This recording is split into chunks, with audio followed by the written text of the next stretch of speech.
So welcome to this tutorial.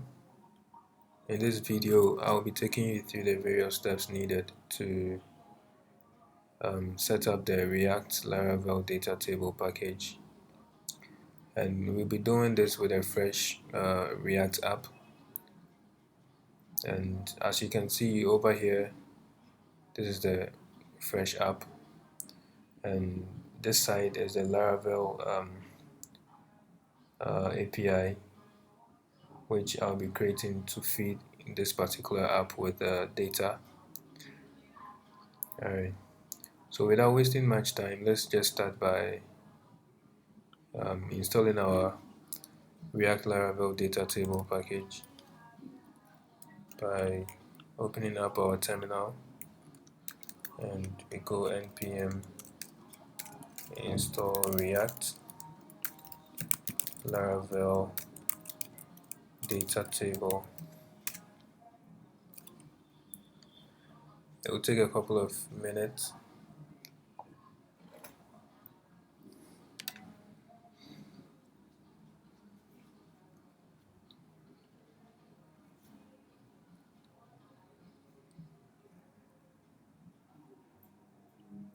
Okay, so now it's done. We can go ahead and import our package, our component, which is under React Laravel data table, and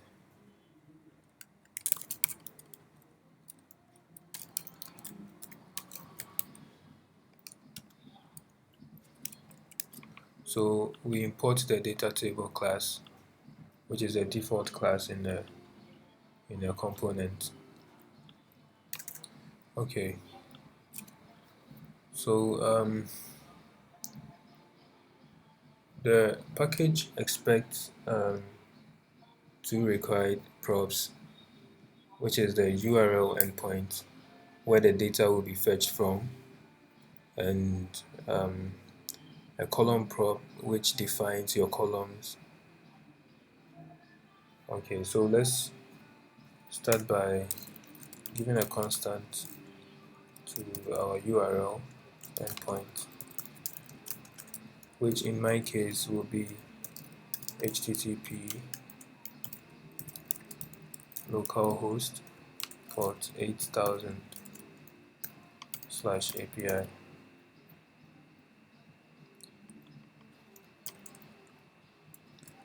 And also we define our columns.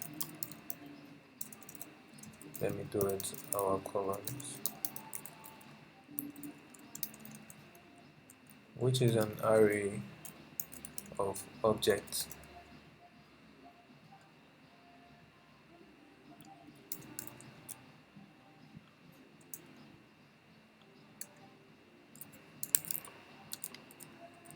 Let me quickly fix this.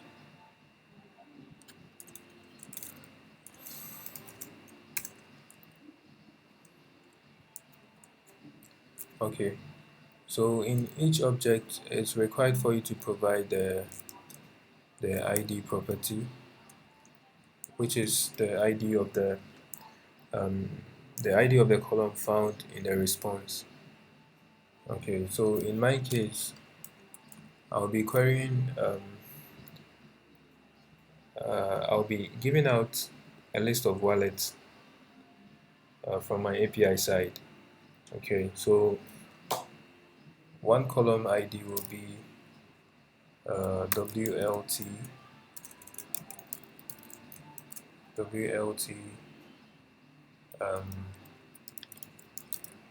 ref ID, and it also expects a label, which is how you would want the component to, or the package to present it in the app. So in my case, I'll just do it wallet ID.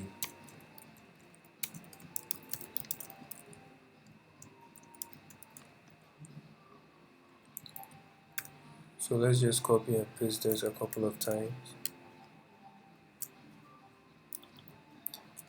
and I have another column, WLT, value, that is the amount in the wallet.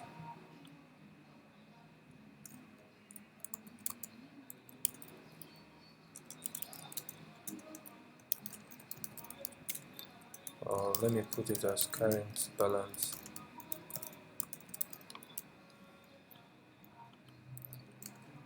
And I have deposits,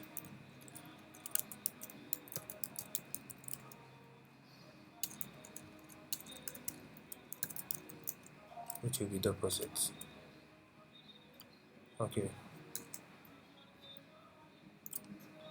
let's just clear whatever React gave us and start our own thing.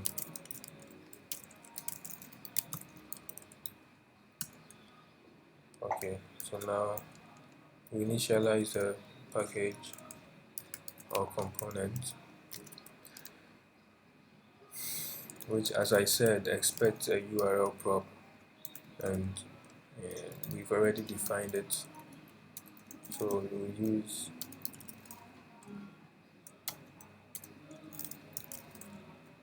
URL endpoint, and also the columns will also take our column constant. Okay, so now let's save this and see what the app has for us. Let's start our app, npm start.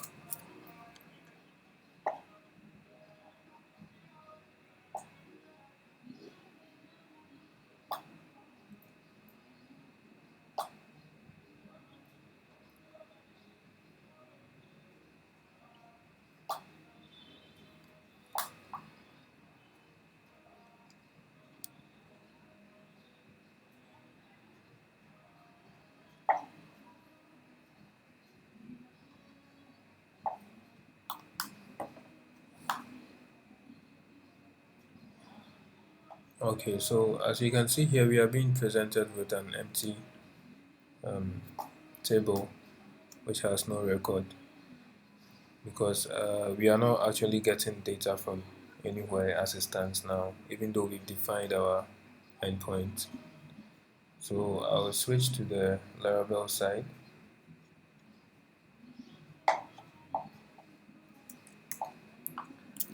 and then quickly get some records which I have in a wallet model.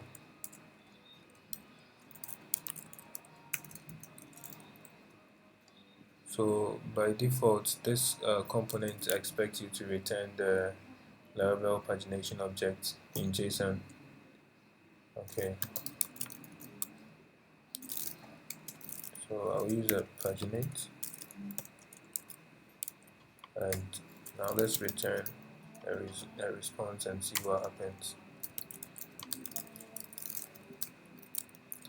This should be JSON.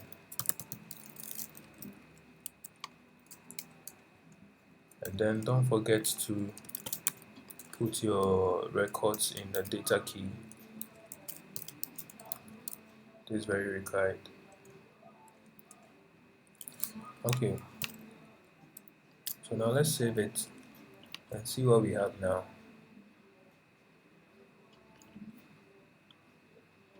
Okay, so over here we have these records for wallet ID.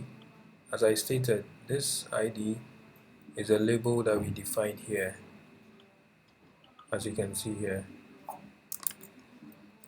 Is a label, and the current balance, well, let me quickly, okay, so the current balance is what we also defined here, and it is reading from the WLT value from the response. So if we check our console,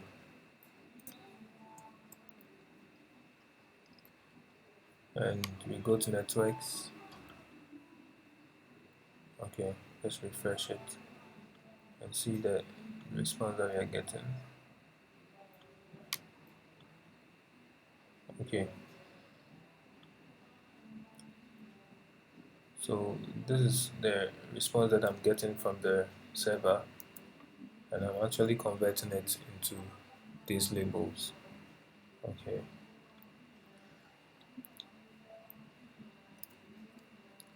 so in a basic sense, we now have our data showing in the table, but maybe you might want to utilize the search. As it stands, the search will not work for now. If we enter anything, it will not work, even though when we check our console and check the network, you can see a response, a request is being sent to the server. Okay, and it passes the term parameter in the query string. Okay, so now let's switch to the Laravel side and check if this particular term is set. Then we search through our database table to fetch any matching.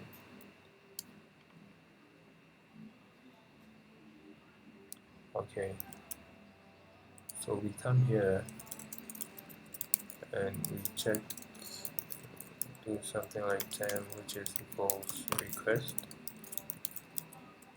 term. So let's check to see if it's set.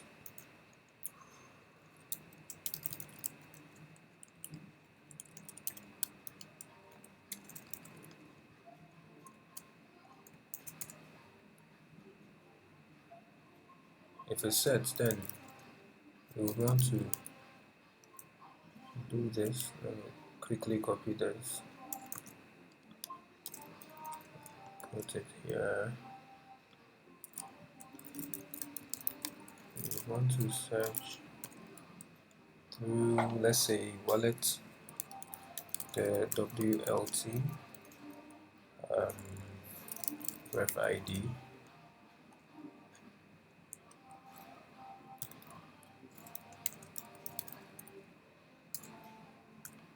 this particular term. Okay, else we would want to return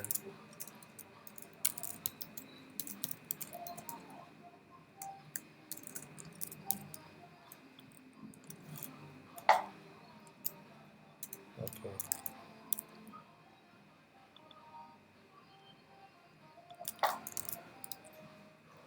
So now let's see. Let's refresh it and search for this wallet ID. Okay, so now we have it here. Let's clear it and then search for another one. Okay, so now we have our search working.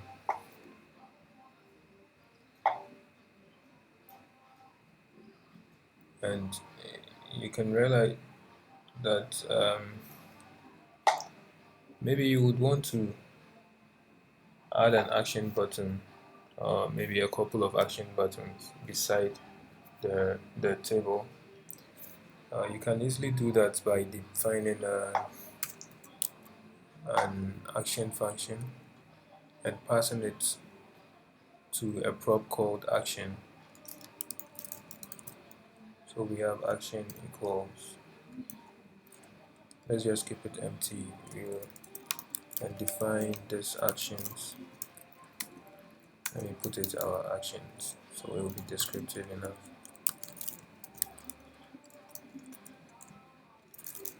Equals, and at the time of rendering, the current row item is being injected into it, so we can expect maybe a row or an item. Okay, so over here you can decide to do whatever you want with it. You can decide to maybe create a button,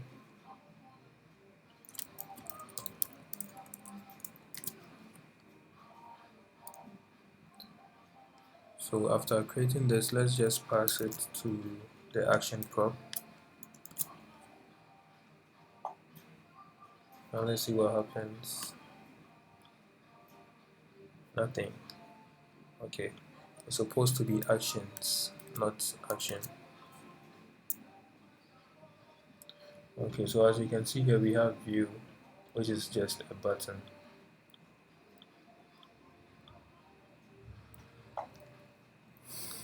Okay, what if you would want to add maybe an anchor tag with an href, and maybe you wanted to redirect to this wallet with ID.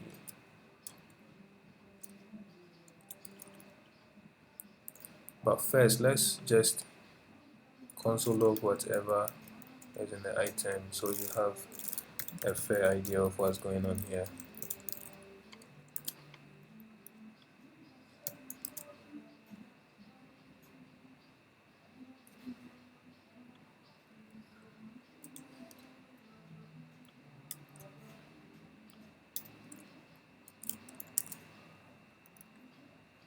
Okay, let's go to our console. So here you can see we are returning objects as it is from the data source. Okay, now let's switch back and do something with it.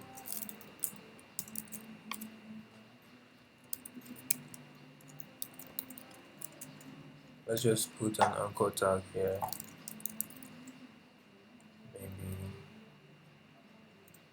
we have, so we just put the users or the wallet ID here.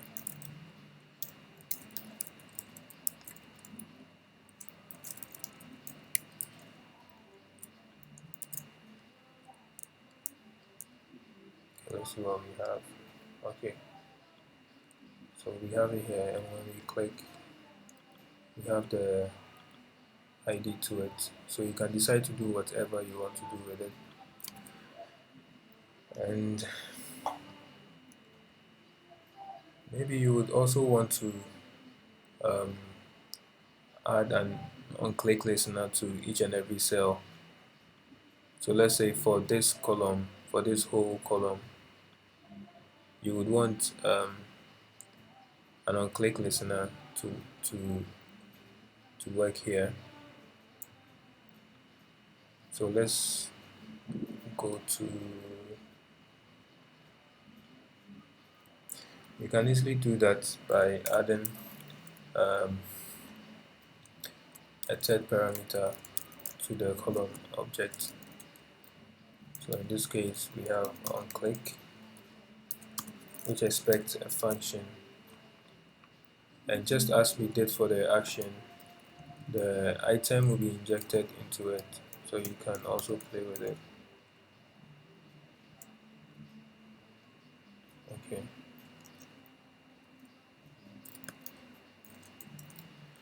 let's just console log and see what happens.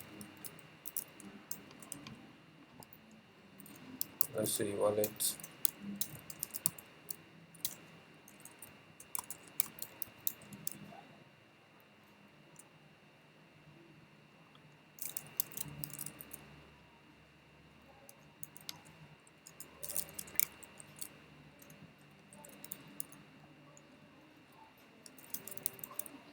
item w-l-t-u-f-i-d click.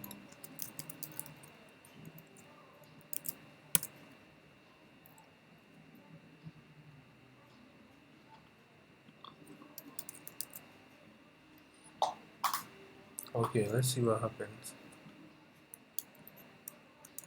Once again, let's switch to our console, refresh and click on it. Okay, you can see wallet with ID clicked.